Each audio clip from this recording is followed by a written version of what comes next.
Just before dawn on October 29, 1956, paratroopers of the Israel Defense Forces, led by the legendary commander Ariel Sharon, descended into Egypt's Sinai Desert. The paratroopers' goal was to conquer the strategically important Mitla Pass, but the broader objective was to eliminate the threat posed by the Soviet-armed Egyptian military and Egypt's strongman Gamal Abdel Nasser. Israel was not alone in seeking Nasser's defeat. Great Britain and France also wanted to intervene against Nasser, who had just nationalized the economically vital Suez Canal. They only needed a pretext, and Israel provided them with one by attacking Egyptian forces in the Mitla Pass, 20 miles away from the canal. Thus began what is known as the Suez Crisis, the Second Arab-Israeli War. Where did it all begin? The war's origins can be traced to the end of Israel's War of Independence in 1949, when Israel signed armistice agreements with Jordan, Egypt, and Syria. Israel viewed these agreements as precursors to peace, but the Arabs saw them as temporary truces only, leading up to what they called the second round to attack and destroy Israel. Throughout the early 1950s, the Arabs acquired modern weapons, above all fighter jets, which Israel, still laboring under a U.S. arms embargo, could not obtain. The Arab states also backed bands of Palestinian terrorists known as Fidayeen, self-sacrificers, who launched raids against Israeli communities from the West Bank, which was then ruled by Jordan, as well as from the Gaza Strip, ruled by Egypt. In response, Israel formed paratrooper units under Ariel Sharon to retaliate against the Fidayeen raids. Border tensions reached a fever pitch. Still, war seemed unlikely unless a leader emerged who could rally the Arab world and unite it against Israel. That leader was the charismatic Gamal Abdel Nasser, who electrified Arabic-speaking audiences with his fiery rhetoric against the West. After seizing power in July 1952, he portrayed himself as the hero of Pan-Arabism, the notion that all Arab states should unite and form one powerful nation. Nasser also railed against the Zionist entity — he refused to call Israel by its real name — and pledged to fight it. He rejected repeated American and British attempts to broker a treaty with Israel, even though they offered him large pieces of Israel's Negev desert in return. Instead, he intensified Fidayeen attacks and sought advanced weaponry from the West's paramount enemy, the Soviet Union.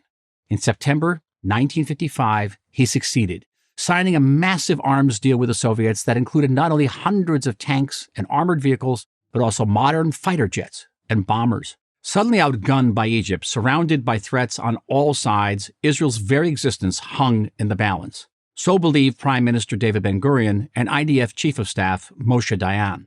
Israel sorely needed an ally, but no country was willing to aid the isolated Jewish state.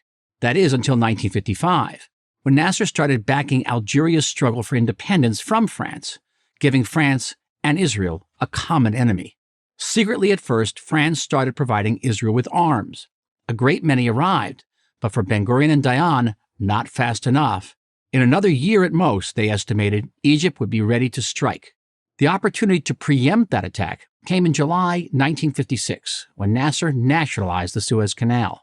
Britain and France, which largely owned the canal, were willing to take it back by force, but they needed a pretext. In a secret agreement, Israel committed to land its paratroopers in the Mitla Pass near the canal. This would set off a pre-planned chain of events. Britain and France would issue an ultimatum to both Egypt and Israel to cease threatening the waterway. Both, presumably, would reject the demand, and so give an excuse for a joint Anglo-French expedition to invade Egypt and protect the canal. It was a wild scheme, one that was certain to anger U.S. President Dwight D. Eisenhower, who publicly opposed the use of force against Nasser, which is why the French, the British, and the Israelis kept their plan a secret. Until October 29th, when the paratroopers landed in Mitla. At the same time, Israeli ground forces smashed through Egyptian lines in Sinai, and Israel's French-made jets shot Egypt's Soviet-made MiGs out of the sky. Within 100 hours, all of Sinai down to the Suez Canal and all of Gaza lay in Israeli hands. The British and the French had their pretext and offered their ultimatum. Then they failed to act. Eisenhower, feeling betrayed, was furious and warned of serious repercussions if Britain and France went ahead with their scheme. Despite U.S. objections, they did, but only after dallying for 5 full days before invading Egypt, and even then their progress was painfully slow. That gave the U.S. and the UN enough time to condemn the invasion and force the expedition to evacuate Egypt at once. The invading troops retreated in disgrace, and both the British and the French governments fell.